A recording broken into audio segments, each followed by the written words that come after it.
operator to know what is the address of your emergency. Can you find police? 3101. It's 130, so 130. Ma'am, listen to me. You need to stop screaming on the line and give me the address. I can't see my arm. 3101. I can't feel my arm. Ma'am. So my boyfriend is dying of a stab. Ma'am, what is the address? What's the address? What's the address? 3131. 3131 Northeast 7th Ave. Please, God, please. Come see my boyfriend. Is this a house, apartment, or a business? Baby, I'm so sorry. Ma'am, can you hear me? April 3rd, 2022. Emergency services received a harrowing phone call from an apartment in Miami. Unfortunately, what you just listened to was a 911 call containing the final words of Christian Obumseli. As he lay dying in an apartment he shared with Courtney, his girlfriend of under 2 years. But what happened? How did Christian find himself in such a dire situation? Who was responsible for inflicting this fatal stab wound? Warning. Please note. Today's video is a very sensitive topic. The following video contains graphic descriptions of true events that some viewers may find disturbing. Viewers' discretion is advised. Christian Obumseli, nicknamed Toby, was a 27-year-old young man who resided in Miami, Florida. His friends and family described him as kind and gentle, and like a brother, he would take the shirt off of his back if it meant others wouldn't have to go without.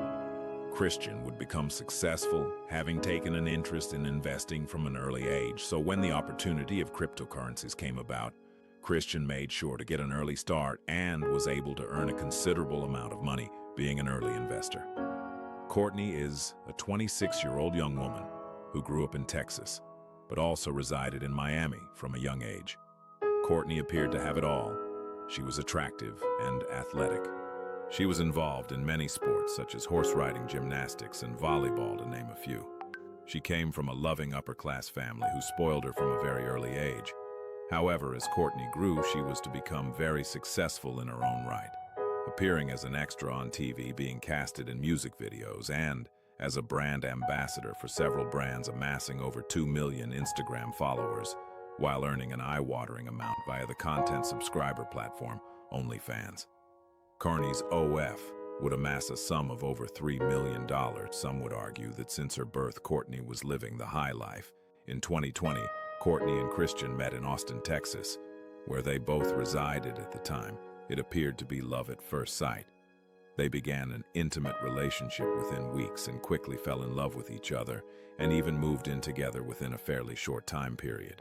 Apparently, the honeymoon period didn't last long, as it is reported that within months of dating, Courtney's dominance changed, and she became controlling, agitated, and aggressive towards Christian, which consisted of her shouting at Christian as if he were a child. Whenever he did something that upset her, she would even resort to striking him if he attempted to talk back to her after she had screamed at him from the top of her lungs.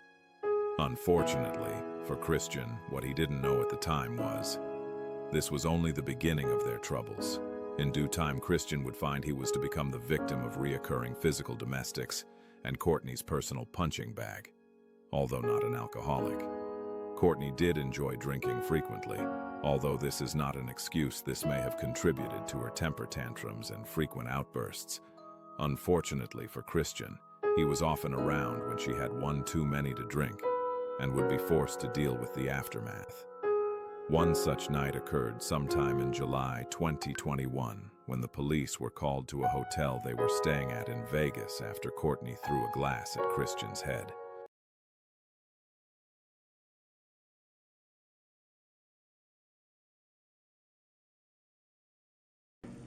Things got blown out of proportion, like to the max.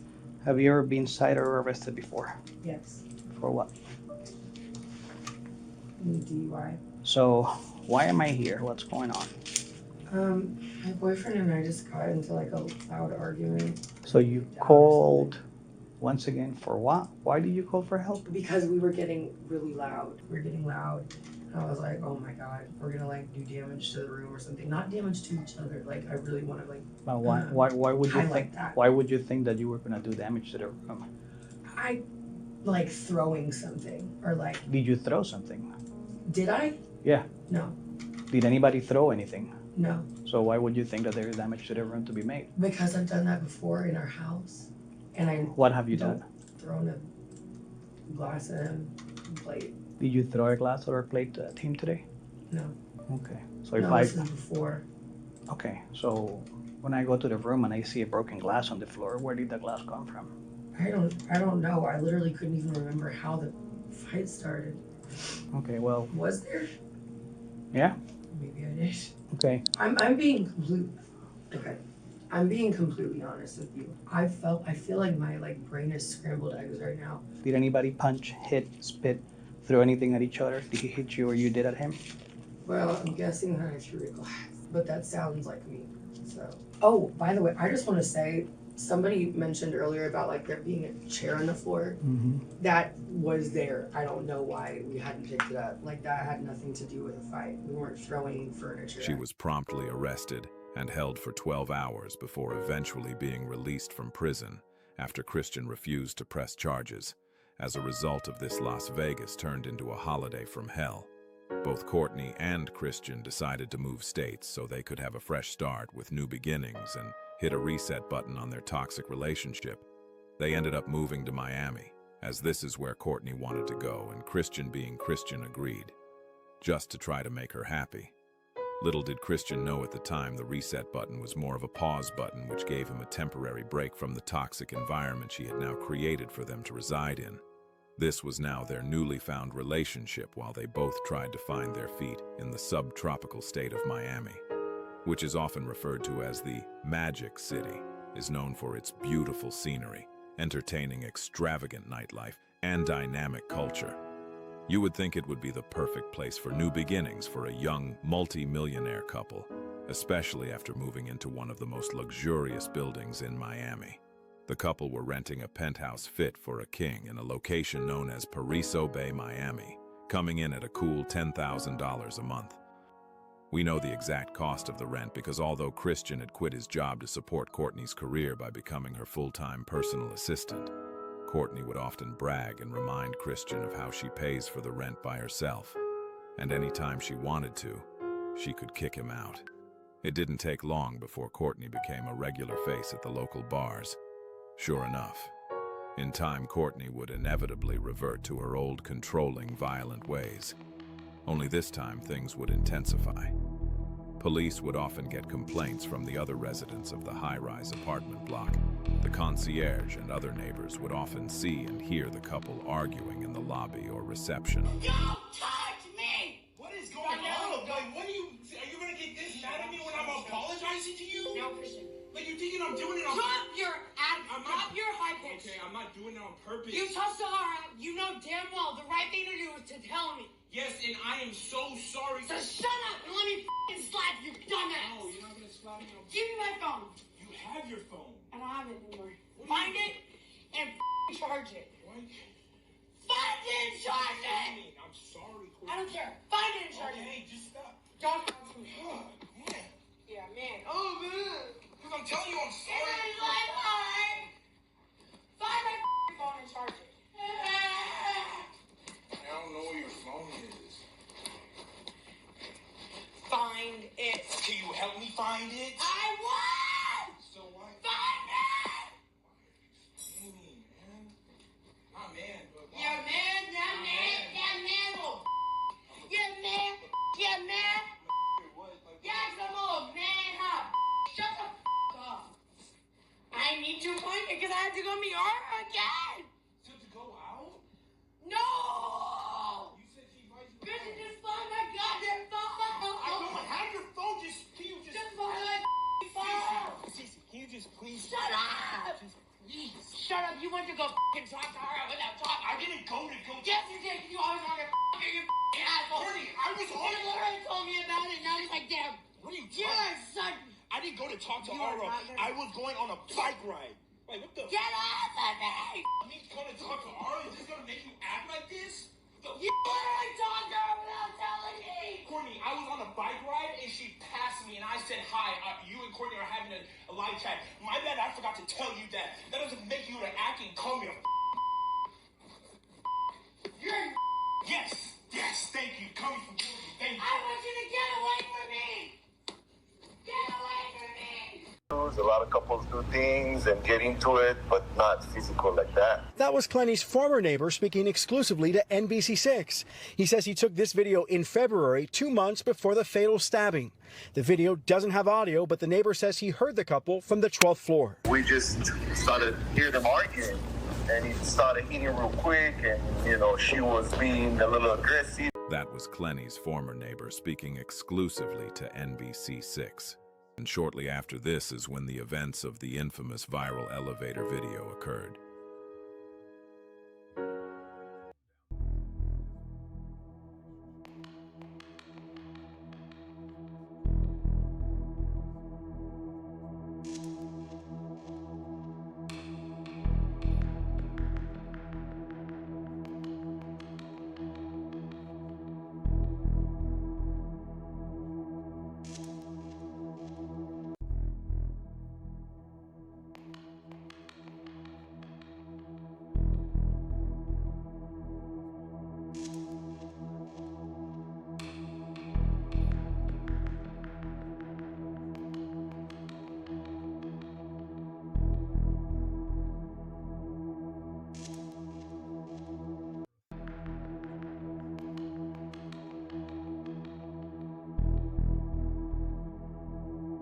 As you can see in the video, Courtney appears to be the aggressor as she punches and strikes Christian.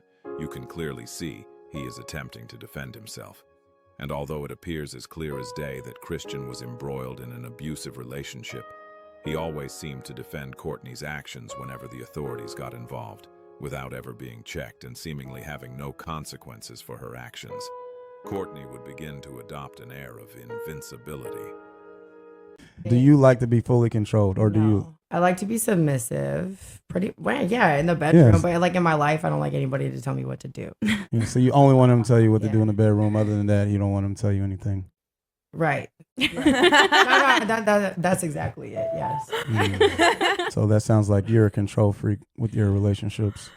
Be careful with this one. She's gonna boss you around like sweet toxicity. It appeared no matter what Christian was subjected to, he was too deeply in love with Courtney to understand how dangerous the path that he was traveling on had actually become. Christian found himself becoming afraid for his life. In a text message that detectives recovered from Christian's iCloud account, he sent a long, heartfelt message to Courtney, saying the following: "I won't read the whole of the text. Message, feel free to pause and read for yourself." But in Christian's message, he would say things like, "Is love going to kill me?" and questioning her about her violent attacks. What if the knife sliced my beard, my cheek, my eye? It's clear that this was a cry for help. He was begging her to tone down the attacks, desperately wanting the relationship to work. Unfortunately, his message would fall upon deaf ears. Towards the end of March 2022, Courtney would go on to break up with Christian for the final time, even going as far as to call her mother over to assist her with kicking Christian out of the apartment they shared together. Christian would be forced to stay in the apartment foyer area while he attempted to look for a place of his own. After spending a week with her daughter, Courtney's mother would return home, after she and Courtney agreed it would be best if she attempted to smooth things over with Christian. But this turned out to be a bad idea, as literally the following day after her mother left, the police would be called to their home for a third time in 2 months. The apartment concierge would call them after witnessing the couple getting into a heated argument. Hello. Hi, how are you? Good, how are you doing? What's going on? How are you doing, Mom? What's up? Hi. Is she part of the problem? We had a domestic dispute. Okay. Basically, she lived. Can you please let me into my apartment? Please? Okay. Yes. I have Excuse me, hold on. What's going on? Okay. Where's your apartment? You have a key? We have. Ma'am, you don't need to talk to me. What's going on? Lying about this. Where's your key? I'm in my apartment. So I you got locked locked out out. with my boyfriend. Okay, Yes. okay, where's your ID or anything so you can let him know that you live in the apartment? In my apartment. So everything's in your apartment. It's all under my name. I pay the whole rent. He has never paid a freaking dime of rent. You didn't call. I didn't. Nobody. I called. You called. What's going on? Okay, hold on, man. Let him talk. Okay. Yeah, hold on. Okay. Miss Courtney, her boyfriend was trying to get into the elevator with her, but she had her hands out like this. Okay. And she had her hands out like this, and she was like, "Oh no, don't come inside the elevator." Okay. So initially, me and him, we went upstairs because he was down here for a long period of time. So we engaged in a conversation with her. We spoke to her. We said, "Do you want him to come up because he can't lounge in the lobby area because you know why? Because he's been just laying around on the couch and everything else. And some of the residents was feeling like, you know, why is he here and everything else." Okay. So we asked her. I said, "Do you want him to leave the property?" She said no. She don't want him to. I did not say that. I said yes. Hold on. No, but the Hold on. He's talking. Then you talk. Let him speak. Let him speak. You get your turn. You get your turn. We were quiet when you were speaking. Why not? She said no. Hold on. Okay. You'll defend yourself once he's done. Yeah, we're not going to talk over each other. That's not what civilized people do. She said, one first, then the other one. I said, "Are you for sure?"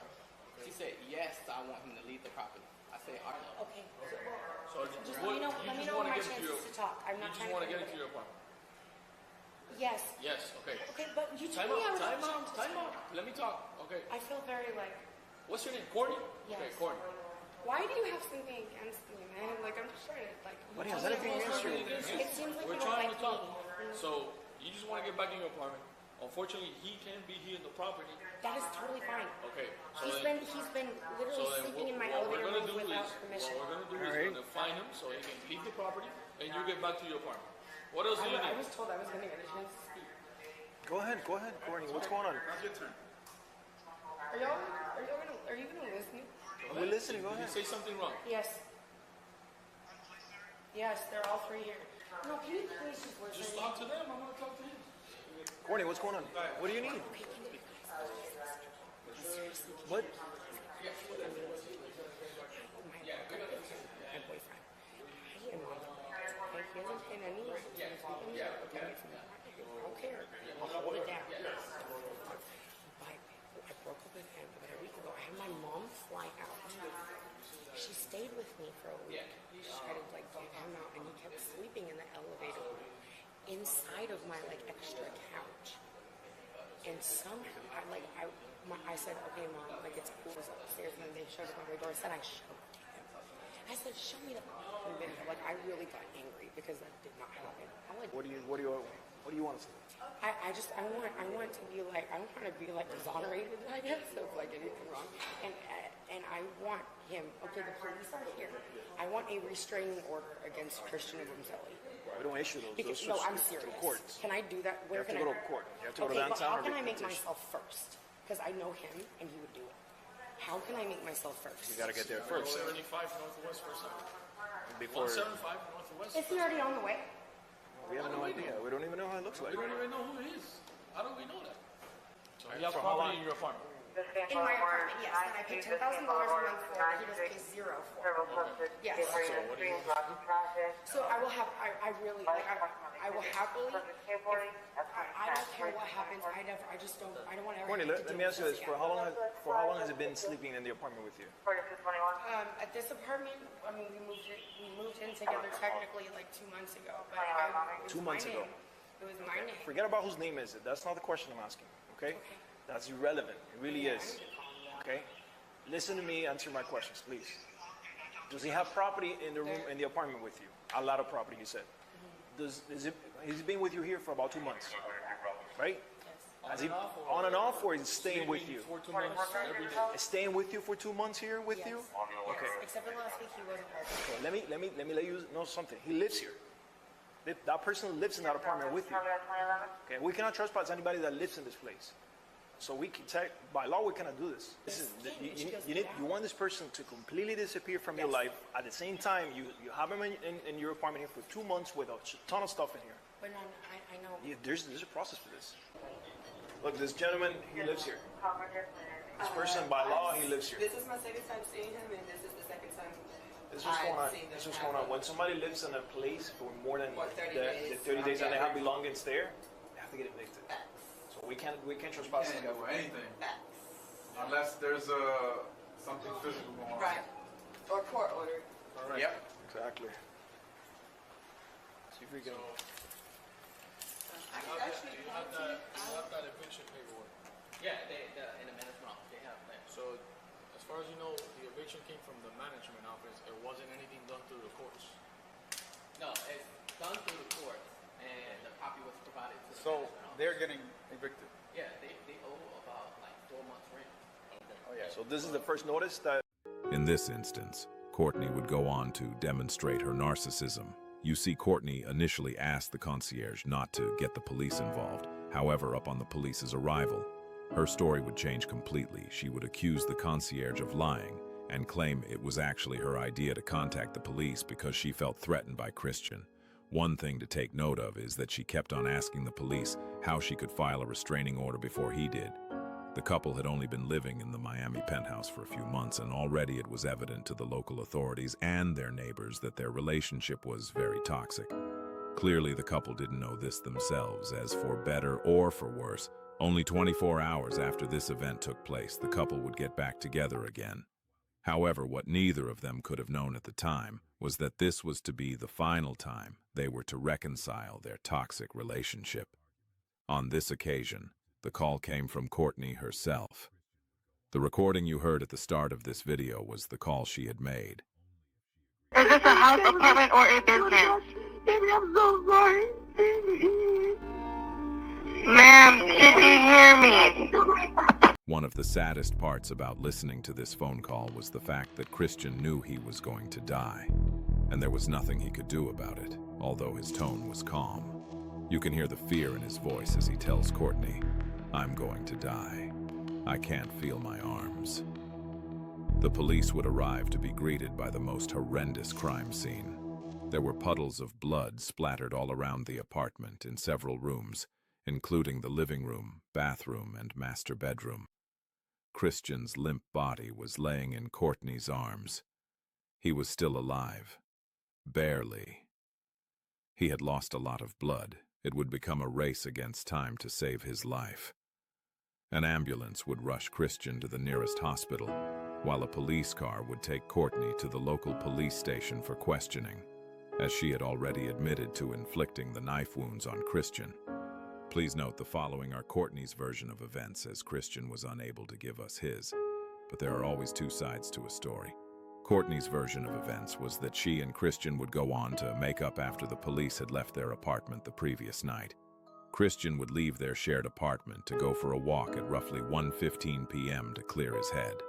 Courtney would call her mom, wash some clothes, and create content for her next Instagram post.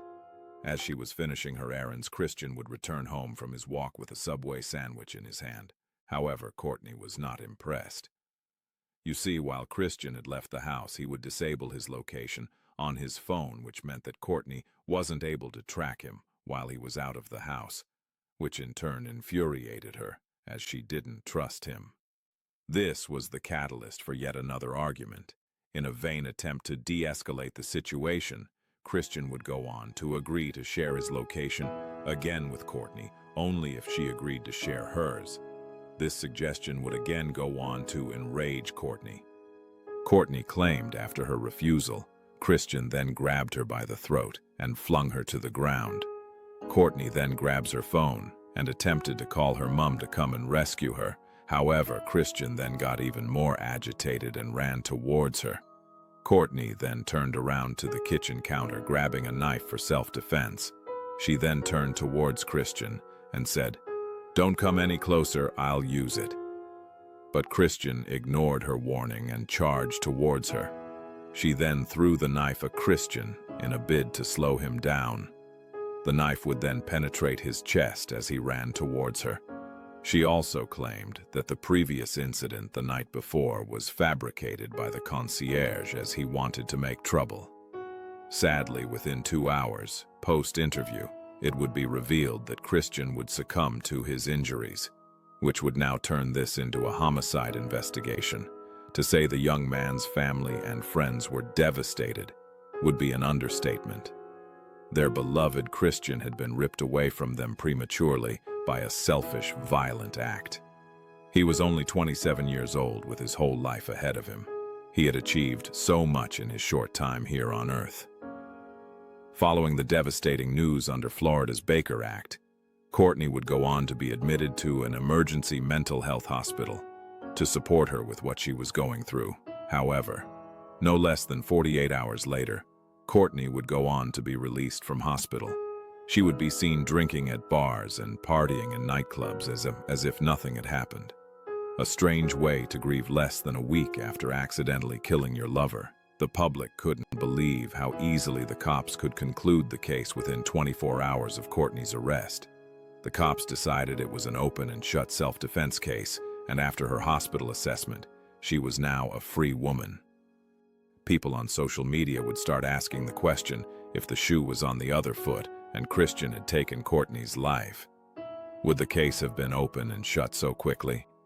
Would he be a free man roaming the streets within 72 hours? While Christian's heartbroken family and friends were left to pick up the pieces, Courtney was literally enjoying her life as a free woman who had seemingly gotten away with a cold-blooded homicide. She had no idea her world would soon come crashing down around her, as evidence that had started surfacing revealed a different picture of how that fatal night unraveled. Christian's family would fight for justice. They would begin a social media campaign to raise awareness and hire a lawyer. Their lawyer saw things from a completely different perspective. In the lawyer's opinion, it was as clear as day. Christian was an innocent victim that had died as a result of being in a relationship plagued by intimate partner violence. The road to justice would be a long one, as they had to collect all the evidence before they were able to have their day in court. Courtney's true colors would quickly begin to be exposed, as while Christian's family literally had to start a GoFundMe to obtain the funds to bury their precious son, Courtney would squander no less than $1 million within a few weeks of Christian's death. While creating a new life for herself, she left Miami and moved closer to her parents, forking out on a lavish new 3,080 square foot home, worth $1.4 million. One evening, when she was out with her father, someone that was out at the same bar recognized Courtney, and she was not happy. She would go on to record the following video. Right now, you should go. Yeah, you should go. Because you just killed your boyfriend. Yeah, you did.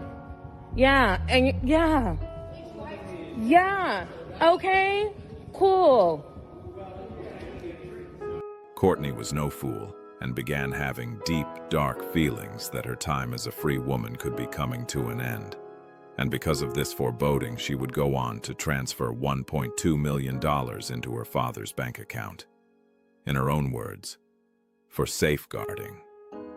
Whether it was murder or self-defense, it would be hard to argue that Courtney's actions following the death of Christian were a bit suspicious. In her defense, I guess everyone grieves differently. On August 10th, 2022, Courtney would get a big reality check, as she would be rearrested on suspicion of murder.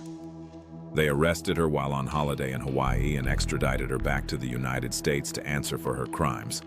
The family lawyer would go on to present plenty of evidence, including over 12,000 text messages swapped between Courtney and Christian, the elevator recording in which Courtney could be seen attacking Christian at their apartment, a claim that she had previously attempted to use a knife to attack a previous boyfriend, and the fact that she had broken the jaw of famous bodybuilder Sean Roden in 2017, something that he had not pressed charges for, as he had been cheating on his wife with Courtney at the time. The most crucial piece of evidence of all was the medical examiner's report, which suggested that unless the attacker was a professional knife thrower, the knife would most likely have bounced off Christian's chest if she had thrown it. Even a professional knife thrower would have struggled to throw a knife at a moving target, and it penetrates so deeply at that angle. A doctor would also go on to testify that, in his opinion, the vicious attack would have taken place at close range, and that the wound looked like it would have been caused by more of a downwards thrusting motion. Based on the information that you had in your observations, the position of the wound, the angle of the wound, the depth of the wound, Does that support that the victim and the defendant were face to face when this happened? As a hypothetical? As a hypothetical. Yes.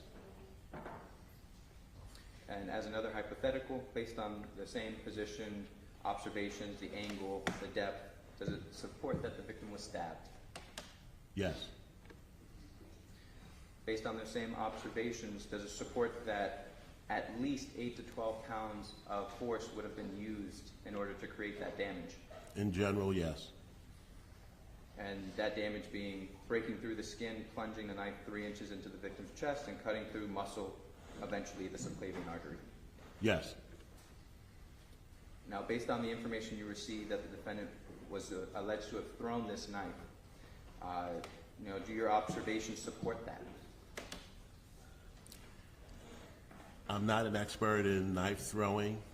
If the person who supposedly did this is an expert knife thrower, and the knife is the type of knife that you can throw, I guess that could have happened. Did you receive any information that the defendant was a knife thrower? No. So based on that fact that you did not receive that information, would it support that? No. And what would you expect to see a knife do if someone just flung it at somebody? Threw it the way a knife thrower throws it? No, someone that's not a knife thrower. It would just hit the body and bounce off. Now, as a result of this case, did you come to a cause, or did you make a determination as to the cause and manner of death? Yes. Could you please explain those to the court? The cause of death was stab wound of right subclavian artery. The manner of death was homicide. In an ironic, sad twist of fate, the fatal stab wound that took Christian's life was just inches above a tattoo on his chest. The tattoo was Courtney's name. Over time, Courtney's case has grown as the evidence mounted against her. This case had garnered a lot of public attention, and she has created one of the most anticipated trials in modern history. Courtney is currently locked up and her court case scheduled for April 2026, although this has been pushed back several times since 2023. Courtney's defense would attempt to get her released on bond while she awaits trial, however, because Courtney has so much money in her bank account, and the evidence presented suggested there was a high probability she maliciously attacked Christian. The judge would go on to deny this request as she posed a significant flight risk. If Courtney is convicted of murder, she will receive a life sentence with a minimum of 16.9 years behind bars. As of today's video, Courtney's trial date is set for December 2025. But what are your thoughts? Was this a case of self-defense, or did Courtney commit cold-blooded murder in a fit of jealousy and rage? Regardless, may the truth come to light and Christian's family and friends get justice and find peace. Christian didn't deserve to have his life brought to an abrupt end in such a cruel, brutal manner. That's it for today's video. If you enjoyed this video, please like the video and subscribe so we can continue to bring you more short documentaries and stories like this. Until next time.